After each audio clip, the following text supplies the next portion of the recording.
Good evening, good night, salam, peace, what it do? This is going to be a little story for you.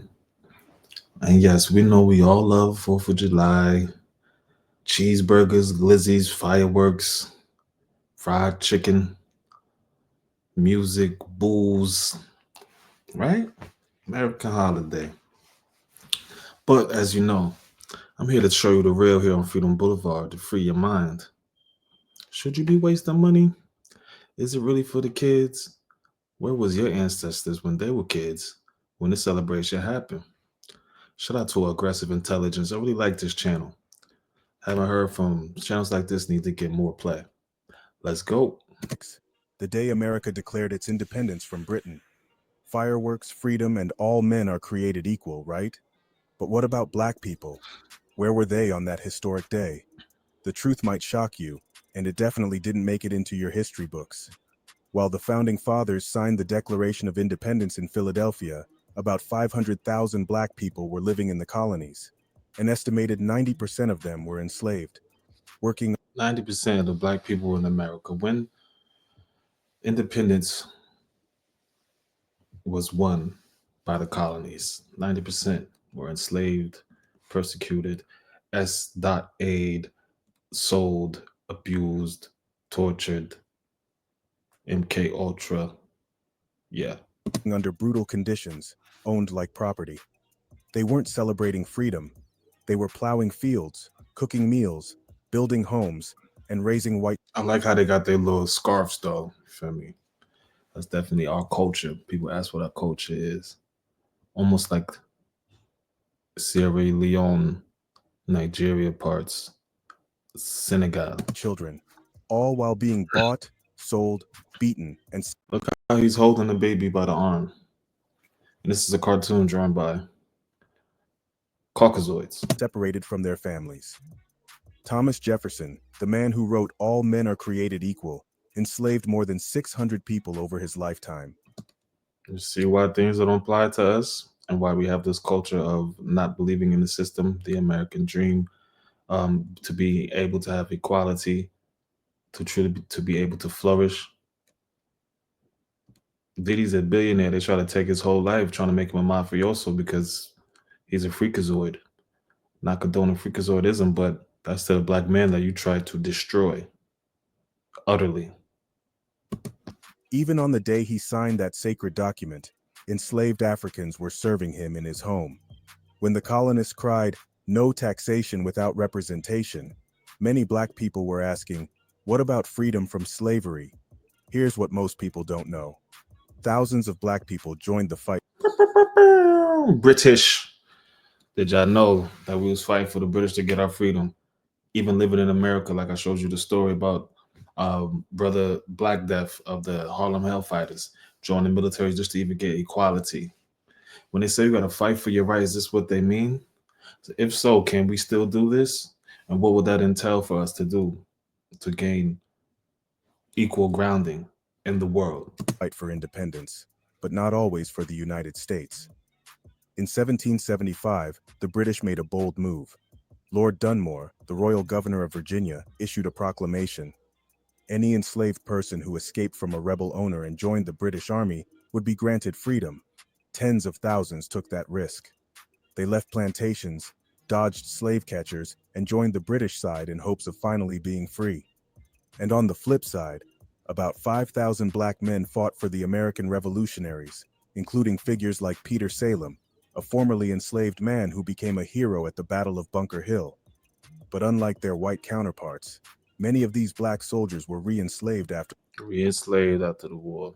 Get right back here. Everybody ain't equal. the war, or Gotta fight for our cousins with the accents, huh? Yeah, no fish and chips for you, mate. denied pensions and land. Not all black people were enslaved in 1776. A small but growing number were free, especially in the North. In cities like Philadelphia, Boston, and New York, free black communities were working as artisans, sailors, and business That's a fact. owners, founding churches, schools, and mutual aid societies. In fact, one of the first public critiques of American slavery came in 1774. from a group of free black men in Massachusetts who petitioned the colonial government, saying, I did not know that. Some free black men in Massachusetts was petitioning against the transatlantic tragedy. "How can America seek liberty from Britain while holding us in chains?" The Declaration of Independence says, "All men are created equal." And Realest shit they ever heard. This country based on criminals, lies, illusion, manipulation, man. endowed by their creator with certain unalienable rights, life, liberty, and the pursuit of happiness. Sounds beautiful, unless you were black. Those words didn't free the enslaved. They didn't protect black families. They didn't grant legal rights or dignity. And here's the thing. Many of the signers of the Declaration were enslavers. Of the 56 men who signed, at least 41 owned slaves. Out of 56 men that signed the Declaration, 46 were slave owners. And we all know how they treated slaves. These was children too that they were assaulting. And biggest trade wasn't just cotton. There were sex plantations. A lot of SAing going on. These monsters right here. So while they signed a document about liberty, they were literally profiting off stolen labor at home. Black people didn't just suffer, they resisted, ran away from plantations, joined both sides of the war to gain freedom, started rebellions like the 1741 slave uprising in New York, or the 1741 uprising in New York, 1741. 11 German Coast Rebellion in Louisiana, the largest slave revolt in U.S. history. Preserved culture, Recorded. spirituality, and kinship under unimaginable oppression. They saw the contradictions in America long before the Civil Rights Movement. As abolitionist Frederick Douglass later asked in 1852, "What to the American slave is your 4th of July?" When the Revolutionary War ended in 1783, freedom came, but only for some.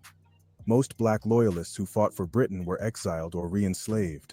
Others escaped to Canada, the Up to Nova Scotia, that's right. Caribbean, or Sierra Leone. In the U.S., slavery didn't end.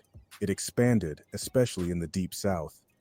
The Constitution, written just a few years later, protected slavery, counting each enslaved person as 3/5 of a man for political power. Has that Constitution been changed?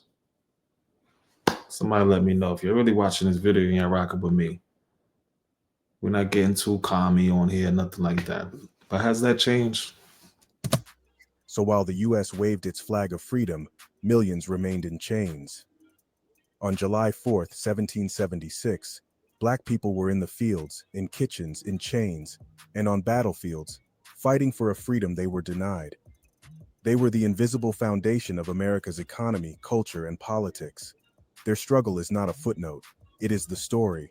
So the next time someone talks about freedom on the 4th of July, remember this: liberty was written in ink, but paid for in blood. Liberty was written in ink, but paid for in blood. Let that soak in of the sheets of your mind. But I ain't write shit because I ain't got time. And black people were fighting for it from the very beginning. If you learned something they didn't teach in school, hit that like button.